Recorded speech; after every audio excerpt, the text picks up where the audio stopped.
Good morning. Good morning. It's Sunday and it's October 29th, 2023. Almost Halloween. But that's about all I'm going to say about Halloween because I don't want to talk about Halloween today. And let me make sure everyone is muted. You are. They are the new people also. It should be. Well, just do another mute all. Very good. Okay. Wonderful. So, our topic today is the genius of the and that means the genius of the and over or. In other words, often we think that our choices are something or something else, often the opposite. And this is about the genius of inclusion of the and. So I'm going to begin with an opening prayer that was actually written by Ernest Holmes, our founder, and its title is I Am Conscious of the All Good in Me. I hold conscious communion with Spirit.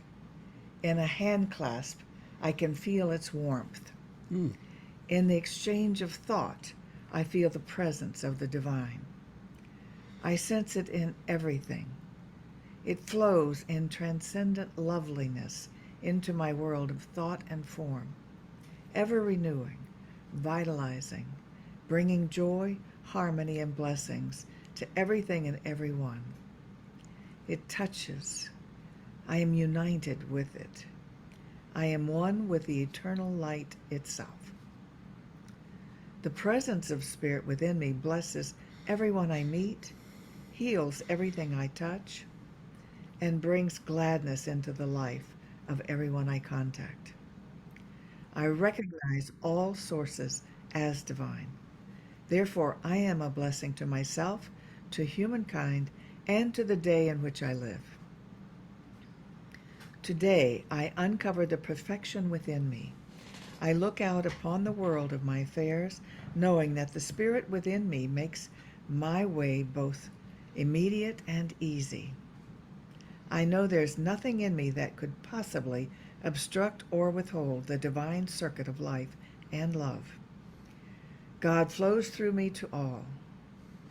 Good harmonizes my mind so that love sings joyously in my heart.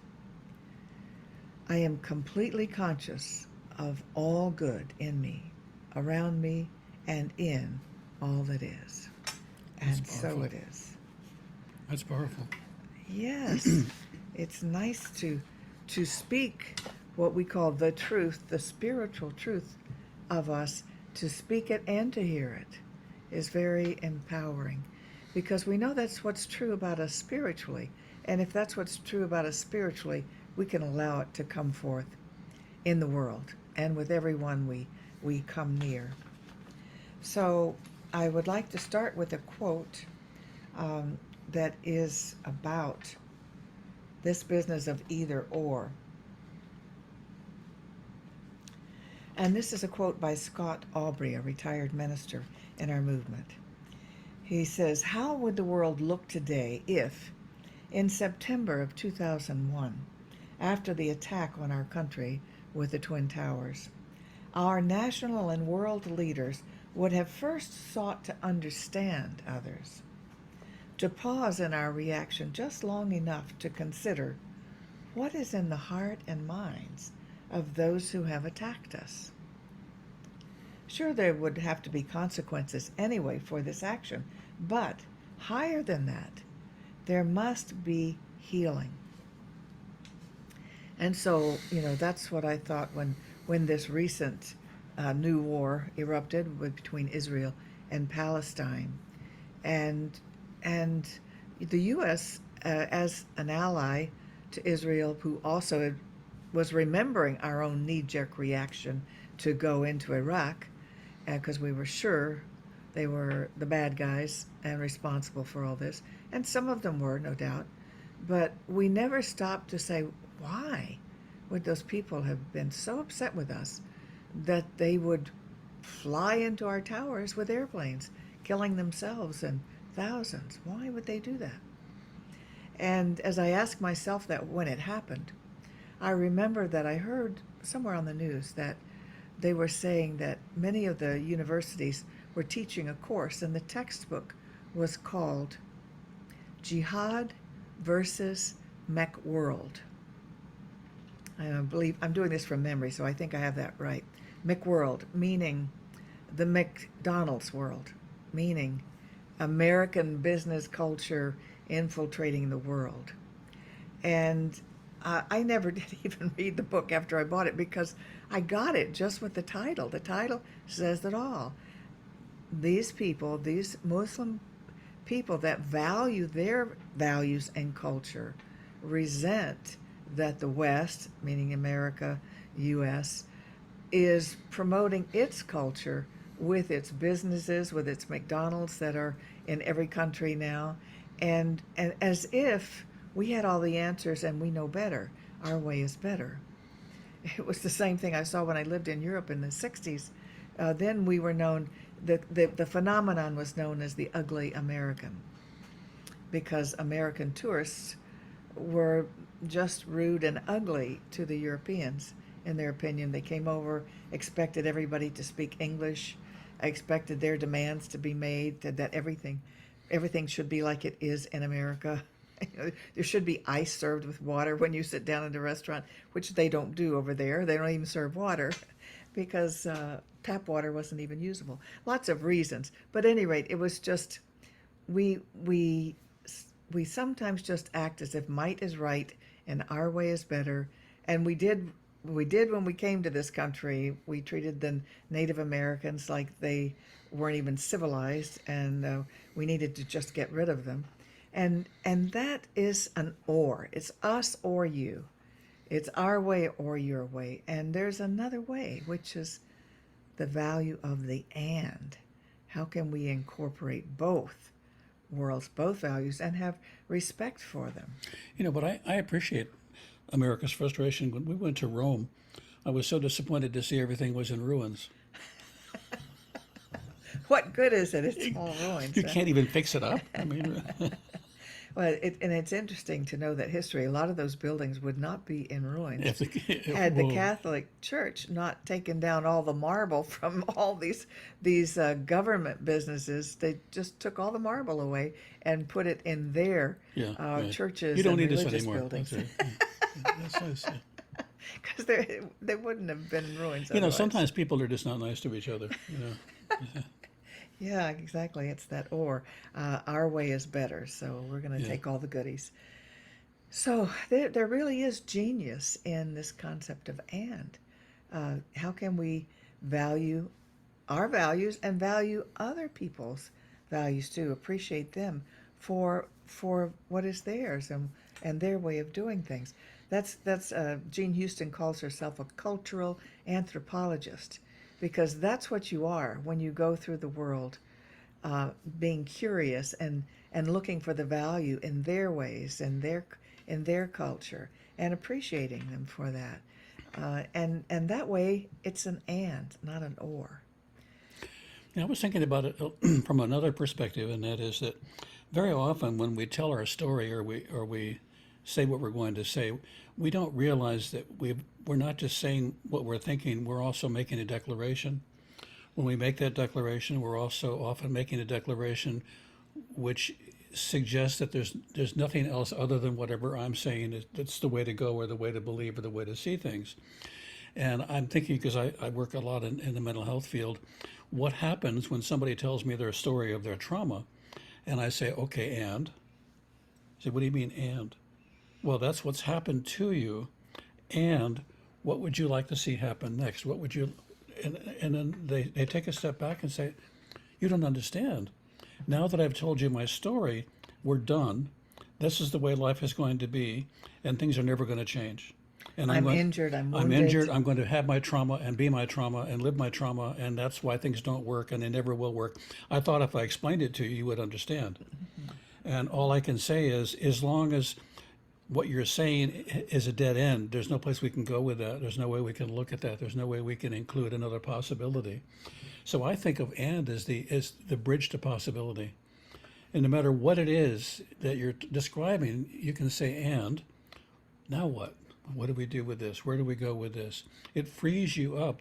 That three-letter word is really one of the most priceless words of freedom that I know of, because you can voice your frustration and your anger and your hurt and your upset, and I'd like to move on. And I'd like us to do something different. I'd like to see if we could make things work in a new way. Whoa, now that's really cool. But often we get, and we see this, of course, with nations, we get stuck on, let me tell you what happened. Of course, that's my point of view, but I won't share it as my point of view. I'll share it as the truth of what happened. And now that I've shared the truth of what happened, you have to accept it or not accept it. If you don't accept it, you're not my friend and we can't talk. And so really what we're doing is we're laying down a red line in the sand and saying, you can't cross this line unless you agree with me. And it doesn't work. It never works. So I think it's a powerful word, but we could also use that in our own head. When I get up in the morning and I think, okay, I got to go to work, and I could make this a good day. I could make this a day unlike any day that I've had before. Or I can say, oh yeah, this is, what day is this? Oh my God, yeah, I've got 4 more days or 3 more days, or I've got whatever. If we're not careful, our story is not just our story, it's our limitation. It's a declaration of how we failed and why it's justifiable that we continue to fail the way we failed. Exactly. You know, we see life as one eternal continuum. Not necessarily this physical life, it's finite. Yeah. But life as our spirit, as our soul, we believe continues and goes on. And Ken Wilber, who is a brilliant theologian who wrote a book called No Boundaries, is saying that these things that we see as opposites are really all one and are not either or. He says that all opposites, such as mass and energy, subject and object, life and death, and so much are so much each other that they are perfectly inseparable, still strikes most of us as hard to believe. But this is only because we accept as real the boundary line between the opposites. To say that ultimate reality is a unity of opposites is actually to say that in ultimate reality there are no boundaries anywhere. When the opposites are realized to be one, discord melts into concord, battles into dances, and old enemies become lovers. We are then in a position to make friends with all of our universe and not just half of it. And of course, the one that to me that I can really see is one, although it seems to be opposite, is life and death. You know, there has to be a new life, and it has to end for life to continue, since in physical form we don't last eternally. And that's as it should be. I think it would be boring if we had one physical life forever. I'd much rather be born with different DNA and different circumstances and have Right. a whole different experience next time. Well, and when you think about it, we actually have many lives in this body. You know, Yes, we do. one of our first Yes, we do. our first lives in this body is we have no control over it, Can't do although anything. we can put Can't our, even roll over. we can put our toes in our mouth for just a little while if we want to. We can do all kinds of things at that particular point with that particular body, which we will never have again. And so, you know, our body changes, the body of our experience changes, and we continue to change. And, you know, it's interesting to me that we continue to want to have there be no change, and we can't stand when things stay the same. You know, We're hard to please, aren't we? you know, That's so true. Say that again. yeah. Can you remember it? Yeah, we can't stand things staying the way they are, and Can't wait for and we things to can't change. and we can't stand change. You know, I don't like change, and I don't like things to stay the way they are. It gets boring this way. You know, it reminds. I think I've shared this before. I remember going camping and getting to the campsite before everybody else, getting my tent set up before everybody else, getting the air mattress blown up before everybody else, and I did it. I got it all. I was right. We were ready, and I sat in a chair thinking, now what do I do for the next 2 days? Yeah. It was all about doing, getting something done, accomplishment. And, you know, one of Now the, I have to learn to be in yeah, nature. and so one of the accomplishments in life is to start living. When you were sharing that earlier, that I was reminded of a nature program we saw recently, which was so amazing. It was on PBS, and it was all about animals that support each other in the same, that give each other the help that they need to live. And there's a huge tree in Africa, and then and these particular birds build their nest in this tree. And in fact, so many of them build a nest in the tree that eventually the tree falls down, and they have to build it. So the tree now is a part of an integral part of the bird's life. But more interesting than that is that there are creatures that would disturb the birds. So insects, I guess, that would disturb ants that would disturb the birds. So there's lizards that eat the ants that live in the tree. And then there is a hawk that actually lives on the lizards, but also protects the other birds from bigger birds and birds that would. And you see this wonderful continuity. Symbiosis. Where what you see is you can't look at one of the creatures and say this is an isolated experience. Every creature has an interdependent relationship on every other creature. And they're not all friends. They're not all on a first name basis with each other. They don't have the same nature. They don't have the same DNA. One is a reptile, one is a bird, one is a mammal, and yet they have found a way to be together without anybody necessarily having said anything that has it work. And I think if we can set aside difference and recognize how important we can be for each other and how helpful we can be for each other. And each other. Yes. And these birds never invited any of these creatures. They built it. They go up from the bottom. It's this huge nest, and they enter through holes in the bottom. Yeah, to protect themselves. So others just make it their home too. Right. So a snake wanders into it and says, "I'm going to get the birds," and the hawk says, "I'm going to get the snake," and the lizard gets the ants. And they all live in a way happily ever after. Yeah, Bob is telling me how harmonious it is. I go, yeah, they all eat each other. How harmonious is that? Well, sure, bring that up. Yeah, this is a spiritual talk, Judith. But they do provide sustenance for each other. Yeah. I guess we could look at it that way. Right.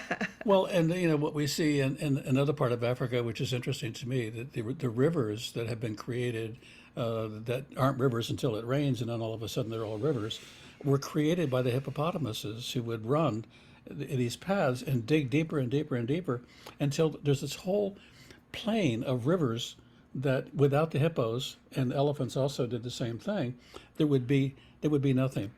And so it brings water. But I think to it's so important to see Serengeti. the things that we don't like. Most of us are not in favor of poop. We just don't like it. We try not to talk about it. We leave it in another room. We close the door so that nobody knows we have it. Elephants drop it everywhere, and then little beetles roll it up and move it around, and it's the fertilizer, and it ends up becoming the plants that we need to grow in Africa. So, one man's poop is another man's garden. And we also recently learned that when our Great Plains were full of running buffalo, that their hooves running would churn up the soil, their poop would fertilize, and it created the great grasslands. And these grasslands, we're just learning now, are hugely important in absorbing carbon dioxide. Yeah. And this was all just flowing naturally and easily when we had the buffalo running the plains. And so they stopped all that so they could divide the land up in pens and grow and have cattle and grow and sell and eat cattle. But it stopped that flow of free roaming. That interconnectedness that is so essential, that is almost invisible. And so if we ask ourselves, what is it that we're connected to in a way we didn't realize we were connected, and how does that support us, and how does that support nature? Yeah. There are no extras on the planet. That is, the creatures that are there are really important.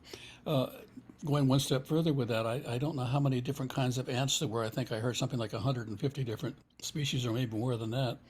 But what I was really impressed with is that without ants, we wouldn't have a civilization, because ants have been integral at many levels at breaking food down, breaking down plants, building mounds, making dirt. I mean, the ant world, the ant kingdom, is actually part of our kingdom. And we look at an ant, and the first thing that occurs to most of us is, how do I kill it? Where's the insecticide? yeah, really, but not how am I in relationship to it, or how can I, and I remember the first time I heard somebody tell me that they found a bug in the house and they put it in a jar and took it outside. I think, come on, just kill the damn thing. And then I thought about it later. I thought, yeah, let's just kill everything that gets in the way, and then we'll notice that we're all alone. Because Really, yeah. we can't do that. We can't live that way. Yeah, it's nice to include them with an and when we can. Well, and when people came to Florida and they saw the Everglades, they go, "What a big waste of space! It's a big swamp. What good is it? Let's." And civil engineers came in and put a big dam up so that they could make a big lake They weren't very civil. called Okeechobee and sort of drained the swamp. And we're finding out that swamp was the life force of so many birds and fish and creatures that are having trouble now because they don't have that great swamp. So it's not like it was a waste of space. It was the essence of Florida. Especially after we got air conditioning and we could be in air conditioning and go look at the swamp. Right. I wanted to share with you an Emerson quote because Ralph Waldo Emerson was so wise and until recently was the most read American author. So he said, "We see the world piece by piece as the sun, the moon, an animal, the tree, but the whole of which these are the shining parts is the soul. From within or from behind, a light shines through us upon things and makes us aware that we, the light, is all." Wow. So he's basically saying the light of God, of Spirit, shines through us and into all creation. And it's an and. It's not us versus the swamp or whatever. It's an and. And it's all valuable and it's all important and it's all to be valued. Mm-hmm. To be valued. That's the whole lesson today, is that the genius of the and is that let's include everything. Let's not make it us against them. Let's not make it this against that. But how can we find an and so that everything is valuable and appreciated? It reminds me of Because it's all God. the man who was walking down the beach throwing the starfish back into the ocean. Right. And somebody said, "That's not going to make any difference. And it makes a big difference to the starfish I threw back into the ocean." That, He said it matters to that one. yeah, really.